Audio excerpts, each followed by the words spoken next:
Hi everyone, it's Jamie Hering with the Hering Homes team, and today we're talking about something many homeowners fear. What happens when you fall behind on your mortgage? So before you panic, I want you to know there are real solutions and you may have more options than you realize.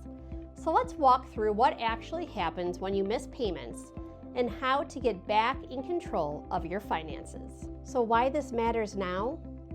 Mortgage delinquency rates, that's the percentage of loans with at least one payment past due, have edged upward recently, with 4% of all mortgage loans delinquent in late 2025.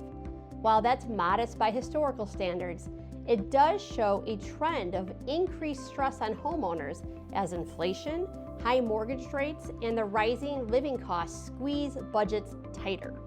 So what happens next when payments start being missed, and more importantly, what can you do about it? So let's break that down.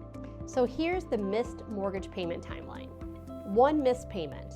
After the first missed payment, your loan servicer will typically send you a late notice and you'll likely incur a late fee.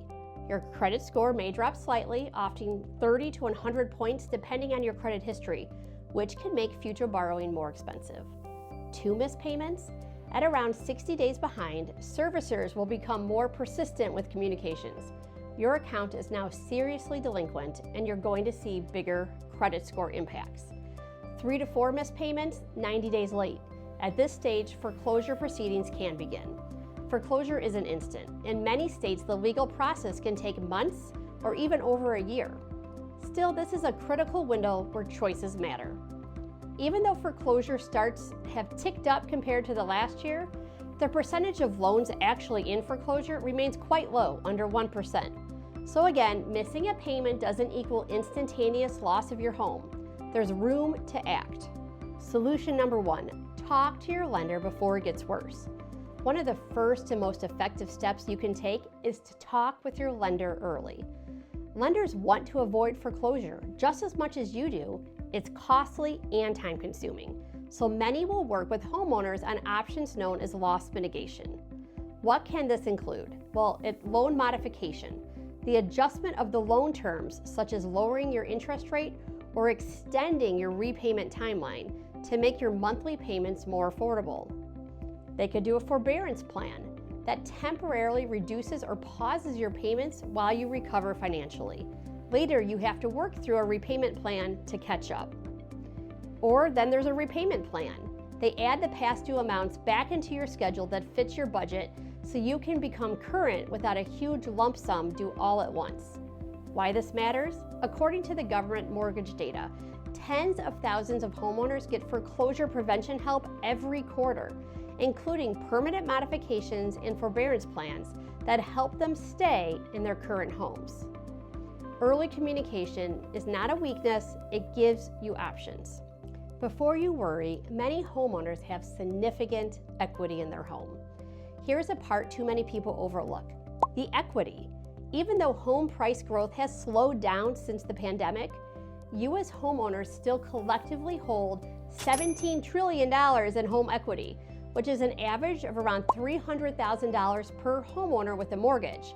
What that means is that you may have a financial cushion that protects you, even if you've fallen behind. Solution number 2, selling your home to capture equity. This is where your equity becomes your best friend and a possible lifeline. In many markets, including much of Illinois, home values have risen substantially over the last 5 years. That means even if you're behind on your payments, you may have significant equity built up. So selling before foreclosure gets you these things. It gets you enough to pay off the mortgage in full, the ability to avoid foreclosure on your credit report, and net proceeds to help with relocation or other debts. Here's a real life example. I have a client who changed jobs and they fell behind and had a lis pendens, that's what a foreclosure notice here in Illinois. So they called me. They were very embarrassed. They didn't want anyone to know, but we listed the home. No one really knows. They were able to use the equity in the home, which in this case was almost $200,000. So they were able to take that equity out. They paid off a bunch of consumer debt. And now they had a lifeline to find a rental that was facilitated by their equity in the home. If they just went to the foreclosure process and lost their home, they would also lose that equity. That doesn't make any sense. Solution number 3, a cash out refinance or home equity options. So another strategy, and this is key if you still qualify financially, is a cash out refinance or tapping a home equity product. Here's how it works and what lenders look at. A cash out refinance. This replaces your existing mortgage and sometimes any secondary lending like a HELOC with a new, larger mortgage. You take the difference in cash, which then can be used to bring your loan current or consolidate higher interest debt. In 2025, cash out refinances were near their highest levels in years, with the typical borrower receiving around $94,000 in equity cash. But here's the reality. If you're already behind on payments, the lenders are going to scrutinize you more closely, especially if you're delinquent on a mortgage or a HELOC. Many lenders may require you to be current before approving a refi, or they may want you to use the refi proceedings to bring delinquent accounts current. This is especially true if your HELOC is also in arrears. So tools you can consider, like there's a HELOC, that stands for Home Equity Line of Credit. You could use a revolving line of credit, a home equity loan, which is a fixed sum loan amount, or a cash out refi, which combines all the liens into one loan and provides cash.